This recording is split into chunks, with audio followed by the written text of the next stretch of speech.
Bismillahirrahmanirrahim. Assalamualaikum warahmatullahi wabarakatuh. Alhamdulillahi rabbil alamin. Nahmaduhu wa nasta'inu wa nastaghfiruh wa na'udzu billahi min syururi anfusina wa min sayyiati a'malina. May yahdihillahu fala mudhillalah wa may yahdihillahu fala hadiyalah. Asyhadu an la ilaha illallah wa asyhadu anna Muhammadar Rasulullah. Allahumma shalli ala Muhammad wa ala ali sayyidina Muhammad.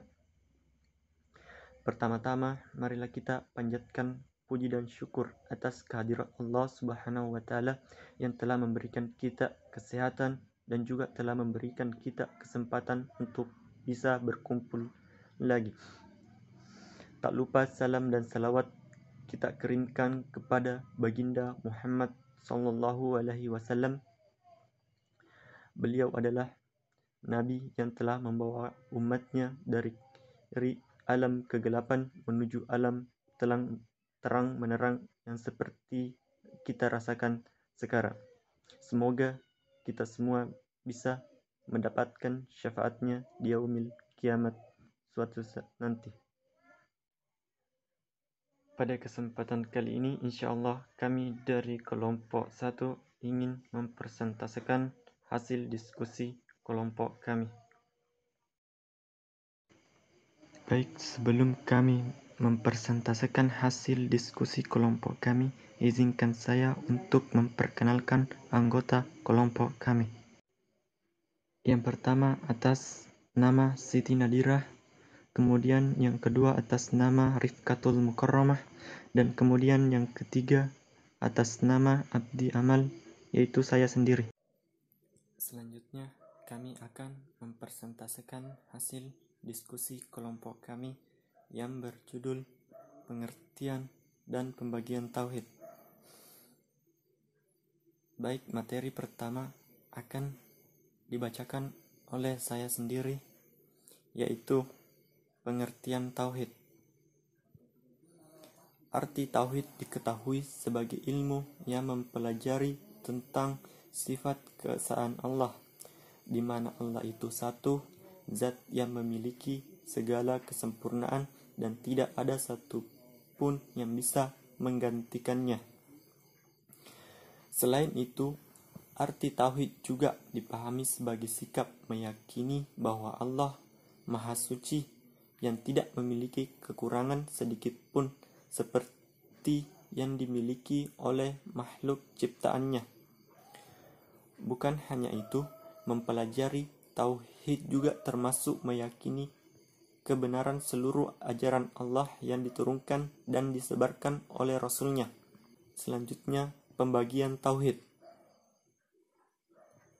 Tauhid rububiyah yaitu mentauhidkan Allah dalam perbuatannya seperti mencipta, menguasai, memberikan rezeki, mengurusi makhluk yang semuanya hanya Allah yang mampu.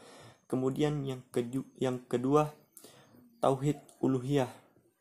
Tauhid uluhiyah mengikhlaskan ibadah kepada Allah yang mencangkup berbagai macam ibadah seperti tawakal, nazar, takut, khosyah, kemudian pengharapan. Kemudian pembagian tauhid yang ketiga yaitu tauhid asma was sifah. Tauhid asma was sifah yaitu mengimani dan menetapkan apa yang sudah ditetapkan Allah dalam Al-Quran dan oleh nabinya di dalam hadis mengenai nama dan mendeskripsikannya sebagai bentuk atau cara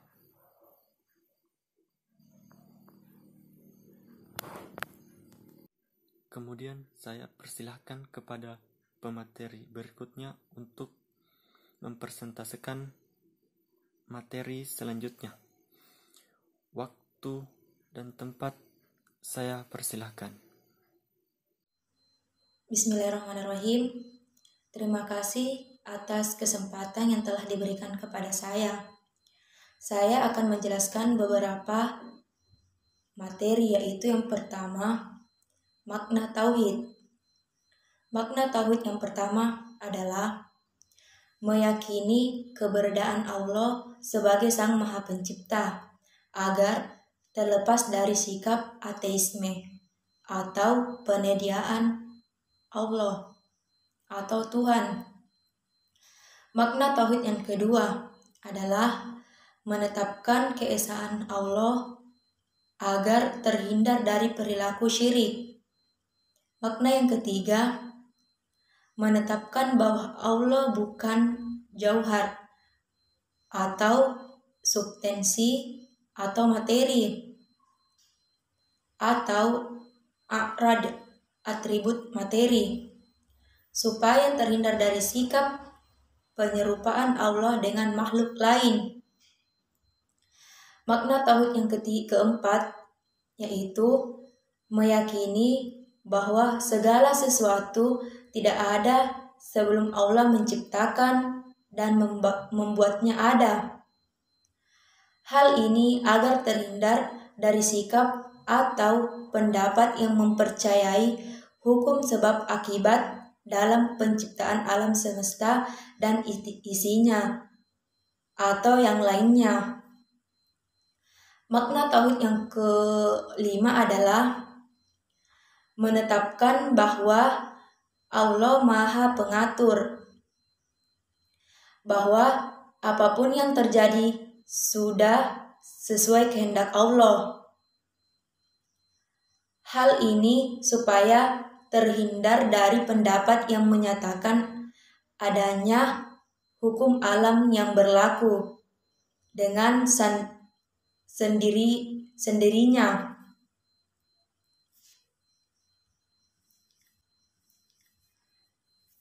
Hakikat tauhid.